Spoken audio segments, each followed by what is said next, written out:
Hi guys, we finally got a break in the snowy and cloudy winter weather, and I was able to get out a couple nights ago and chase the California Nebula. Now this was my first hydrogen alpha emissions nebula, and on unmodified mirrorless camera like my Sony Alpha 6600 isn't really good at taking hydrogen alpha photos, or at least that's what I was led to believe reading online. But I was curious to see what the capabilities of this camera are. Now, some people will actually modify their camera bodies to allow them to pick up more of that hydrogen alpha signal, which gives really good detail on nebulas.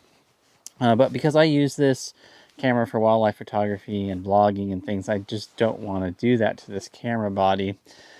So I have not modified it. And I used my only dedicated astrophotography lens, which is this Samyang 135mm f2 lens. It's actually a pretty affordable lens. Brand new, they're like $450, but I picked it up like for less than $300 on OfferUp. And I see a lot of them on eBay for about that price as well. There's also another brand, Rokinon and Samyang are the same thing. So if you find a Rokinon or a Samyang 135mm f2, it doesn't matter. It's the same lens. They're just trying to market it differently in different markets. But it's my only dedicated astrophotography lens, and it's great for wide field astrophotography because it's very fast, so it can take in a lot of light.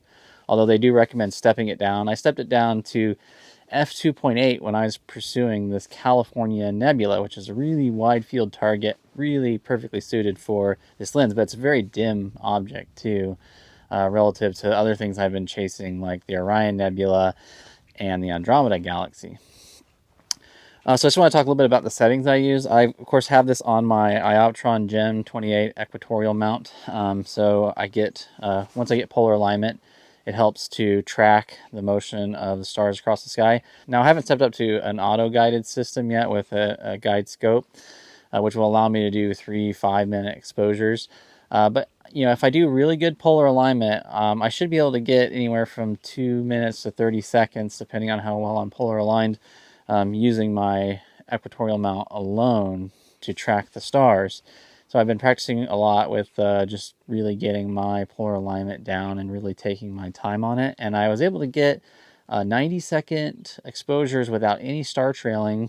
So I set the exposure to 90 seconds. I stepped it down from a 2 to 2.8. I still got some apochromatic deformation on the stars. That is, you get this red ringing on the stars, which I actually was able to get rid of in post-process. And I shot at an ISO of 1000, so I was really trying to magnify a little bit of that light that was coming in on a 90-second exposure. If I could go 2-3 minutes, I would step down into 400-800 ISO. But yeah, I was able to capture 87 frames, light frames, before the clouds rolled in and ruined it.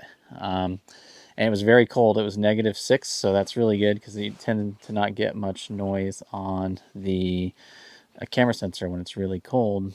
And then did some post-processing where I've learned now I can separate the star fields from the nebulosity. It allows me to edit the nebulosity separate from the stars, and then I brought those two images back together and made this really beautiful image. But I did want to kind of step through some of my basic setup here, because one of the issues with mounting DSLRs on equatorial mount is you don't have the ability to freely rotate the camera body to frame your target. And I do recommend, if you're going to get this Samyang or the Rokinon, that you get some kind of collar that lets you rotate this. I'll put a link to this collar below. But I found this collar here. It allows me to rotate my camera body so that I can get better framing of my target, which is really nice. And then I can tighten that up there. It allows me to have all the weight, because the lens is really heavy compared to the camera body, because these mirrorless cameras just don't weigh much. So all the weight is riding on that lens rather than on the connection to the camera body, which lets you get a little bit more stability, less vibrations in your camera setup, which gets you sharper images. So anyways, I'll put links to this lens and the camera body I'm using and this mount. And I'll also be doing more videos in the future as I go after different targets. I definitely really like this lens right now because, like I said, I'm not doing auto guiding. Hopefully we'll start doing that soon. But this lens just takes in so much light so fast that I can really pull off some really spectacular images with less than 2 minutes of exposure.